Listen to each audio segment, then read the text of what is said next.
नगर खजुरा गांव में लाला सेठ नाम का बहुत बड़ा व्यापारी रहता था। वो केसरी प्रसाद नाम के एक छोटे से जलेबी वाले से बहुत जलता था, क्योंकि वो बहुत अच्छी जलेबियां बनाता था और पूरे गांव में घूमकर जलेबियां बेचता था। इस वजह से लाला सेठ की बिक्री में कमी आ जाती है।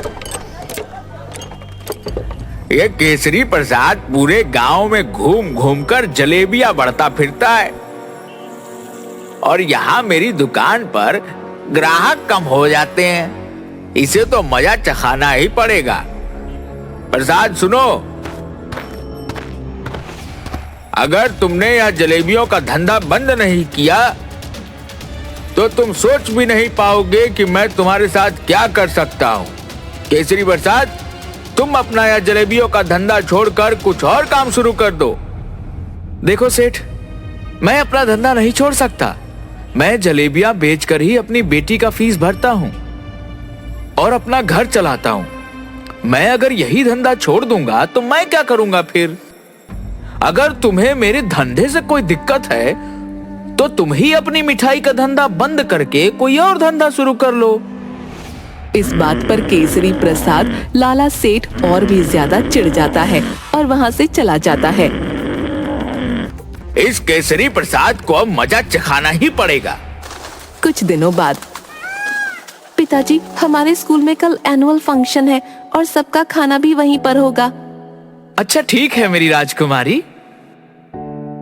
हाँ, तो आप कल 4 बजे स्कूल में आ जाना। लाला सेठ का बेटा गुड्डू भी झुमरी के ही स्कूल में पढ़ता है, तो वहाँ पर लाला सेठ भी पहुँच जाता है।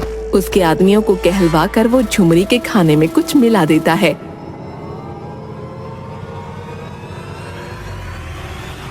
जिस वजह से झुमरी बीमार हो जाती है।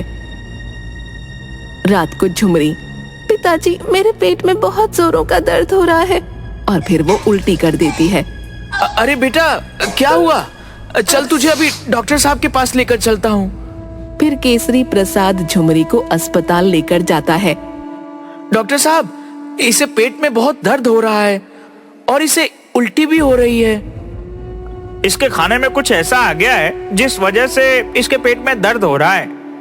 डॉक्टर कुछ दवाई देता है। फिर झुमरी 4 दिन तक ठीक नहीं होती और बिस्तर से उठ नहीं पाती। न जाने मेरी बेटी को क्या हुआ है, 4 दिन से बिस्तर से उठ ही नहीं पा रही है। तभी उसके पास से एक पागल धक्का मारकर निकलता है। अरे भाई, जरा देख कर चलो।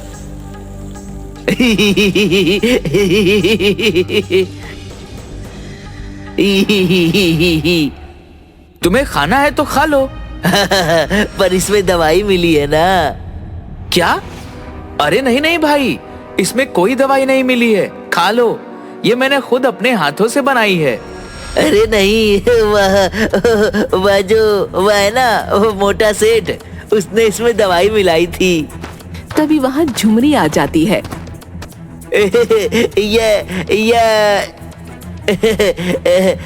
इसी ने तो मिलाई थी ना उस दिन। क्या? किसने मिलाई थी दवाई? उस मोटे सेठ ने उस दिन मिठाई में कुछ मिला दिया था।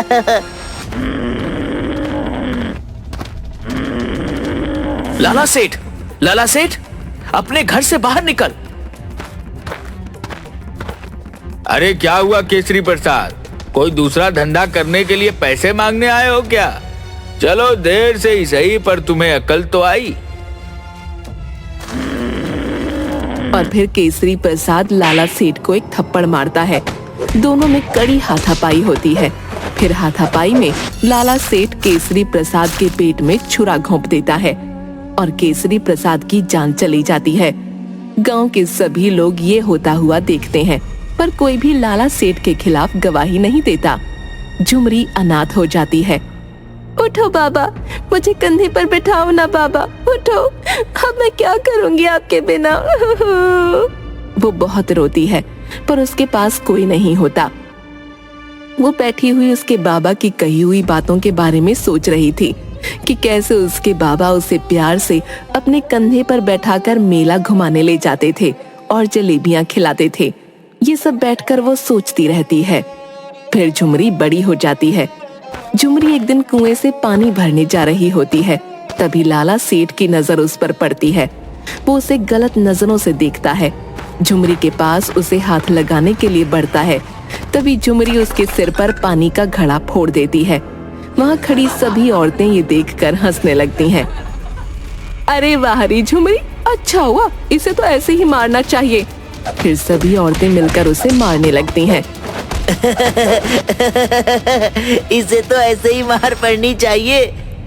अरे वाह, मोटे सेठ को माल पड़ी, माल पड़ी। मोटे सेठ को माल पड़ी, बड़ा मजा आया। झुमरी, तुझे तो मैं छोड़ूंगा नहीं। अरे चाचा, नहीं तो और भी मार पड़ेगी। लाला सेठ कुछ बड़बड़ाते हुए वहां से निकल जाता है। अगले दिन गांव में फिर से वही पुरानी जलेबियों की खुशबू आने लगती है। वही पुरानी प्रसाद काका की जलेबियों की खुशबू। फिर वो बाहर निकलकर देखता है तो झुमरी जलेबियों के ठेले पर जलेबियां लेकर बेचने निकलती है। देखते ही देखते झुमरी की बहुत सारी जलेबियां बिक जाती हैं। अरे वाह बेटा, तुम्हारी जलेबियां तो प्रसाद की जलेबियों से भी बहुत स्वादिष्ट है। अरे वाह जलेबी, मैं तो आज जलेबी खाऊंगा। जलेबी ई। और अजीब तरह से जलेबी खाने लगता है। खाते खाते उसे लाला सेठ दिख जाता है तो वो लाला सेठ के ऊपर जलेबी फेंक देता है। बिल्कुल इस तरह फेंकता है जैसे किसी कुत्ते को रोटी डाल रहा हो, और कुत्तों की तरह हाथ करके। तुझे भी जलेबी खानी है? लाला सेठ गुस्से से वहां से निकल जाता है। झुमरी के ठेले पर बहुत भीड़ आने लगती है और ये सब मिठाई वाले लाला सेठ को रास नहीं आता। वो कुछ गुंडे झुमरी को उठाने के लिए भेज देता है। आज तो वो झुमरी मुझसे नहीं बचेगी। जैसे ही वह आएगी मैं उसे भी उसके बाप के पास पहुंचा दूंगा। बहुत हवा में उड़ रही है ना। तभी वो दोनों गुंडे पिटी हुई हालत में लाला सेठ के पास पहुंचते हैं। अरे तुम्हारी यह हालत किसने की? और किसने लाला सेठ? उस लड़की ने जिसे आपने उठाने के लिए भेजा था। वह तो बड़ी ही टेढ़ी खीर निकली। मैंने तुम दोनों को एक लड़की उठाने के लिए कहा था। तुम दोनों से वह भी ठीक से नहीं हुआ। अब जाओ यहाँ से और मुझे अपनी शक्ल मत दिखाना। पर यह झुमरी इन दोनों हट्टे कट्टे पहलवानों को कैसे पीट सकती है? फिर उसे याद आता है कि उसने उसकी भी हालत खराब कर दी थी। वो सोचता है कि झुमरी को मजा चखाना ही पड़ेगा। एक दिन झुमरी जलेबी का ठेला लेकर गांव में बेचने जा रही थी। तभी लाला सेठ उसकी गाड़ी को झुमरी के ठेले के आगे रोक देता है। झुमरी उसका ठेला रोड की दूसरी तरफ ले जाने लगती है। फिर लाला सेठ उसकी गाड़ी को और आगे बढ़ा लेता है और झुमरी को नहीं निकलने देता। फिर लाला सेठ गाड़ी से बाहर निकलता है।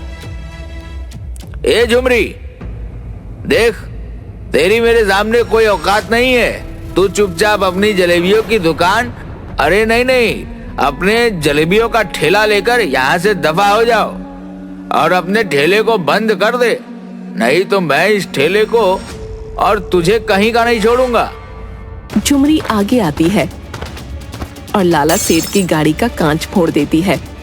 अब देख, तेरी गाड़ी की औकात तो मेरे ठेले से भी बदतर हो गई। और उसके मुंह पर पैसे फेंककर, ये ले पैसे और जाकर अपनी गाड़ी ठीक करवा ले। और अगर चाहिए तो मुझे बोल देना, टिप भी ले ले, काम आएंगे। मोटे सेठ की गाड़ी टूट गई। मोटे सेठ की गाड़ी टूट गई। लाला सेठ आग बबूला होकर वहां से निकल जाता है। रात को एक नकाबपोश झुमरी के ठेले और उसके घर को आग लगाने के लिए पेट्रोल छिड़कने लगता है। आज तो यह झुमरी नहीं बच पाएगी। और माचिस जलाकर घर पर फेंकने ही वाला होता है। तभी पीछे से वो पागल उसका हाथ पकड़ लेता है। नकाबपोश उस पागल को धक्का देकर नीचे गिरा देता है। तभी झुमरी वहां आ जाती है। देखो, यह तुम्हारे घर पर आग लगाने वाला था। मैंने इसे पकड़ लिया। मैंने चोर पकड़ लिया। और फिर झुमरी उसे थप्पड़ लगाती है और उसका नकाब निकालती है तो वो कोई और नहीं लाला सेठ होता है। लाला तू इस हद तक गिर जाएगा, मैंने ये सोचा भी नहीं था।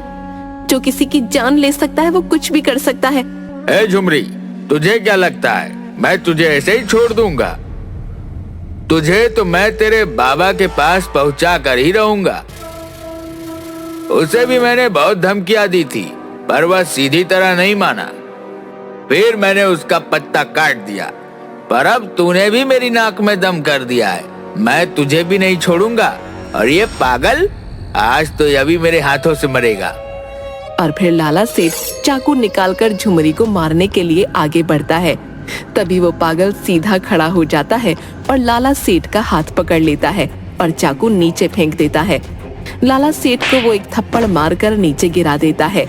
लाला सेठ का थप्पड़ की वजह से सिर चकराने लगता है और उसके कानों से खून निकलने लगता है। हवलदार, पकड़ लो इस लाला सेठ को और बंद कर दो हवालात में। तुम ठीक कैसे हो गए? और ये सब क्या नाटक लगा रखा है? ये कोई नाटक नहीं है लाला सेठ। तुझे पकड़ने के लिए मुझे पागल बने रहने का नाटक करना पड़ा, ताकि मैं तुझे रंगे हाथों पकड़ सकूं। ये देख, तेरे किए हुए सारे गुनाहों के सबूत, ये फोटो। हाँ लाला सेठ, तुझे क्या लगा था मैं अकेली हूँ? मेरा साथ देने वाला कोई नहीं। जब तूने मेरे पिताजी को दुकान बंद करने के लिए धमकाया था, तब मैं अकेली बगीचे में बैठी हुई रो रही थी। तब इंस्पेक्टर जुगनू मेरे पास आए और मुझसे पूछा, अरे क्या हुआ गुड़िया रानी? कुछ नहीं, वो मोटा मिठाई वाला, वो मेरे पिताजी को रोज धमकाता है और उन्हें जलेबियां बेचने के लिए मना करता है। उस मोटे सेठ की वजह से मेरा भी कोई दोस्त नहीं बनता। अच्छा, तो आज से मैं तुम्हारा दोस्त। पर तुम्हें उस मोटे सेठ को पकड़ने में मेरी मदद करनी पड़ेगी। तभी से मैं पागल बनकर तुम्हारे खिलाफ सबूत इकट्ठा कर रहा था। फिर कुछ दिनों के लिए काम की वजह से मुझे बाहर जाना पड़ा। पर जब मैं गांव में आया तब मुझे पता चला कि झुमरी के पिताजी की किसी ने हत्या कर दी, पर तुम्हारे खिलाफ किसी ने भी गवाही नहीं दी। तभी से मैं झुमरी की मदद करता हूं, और तेरे उन भाड़ों के गुंडों से भी मैंने ही इसे बचाया था। और फिर इंस्पेक्टर जुगनू लाला सेठ को जेल में बंद कर देता है।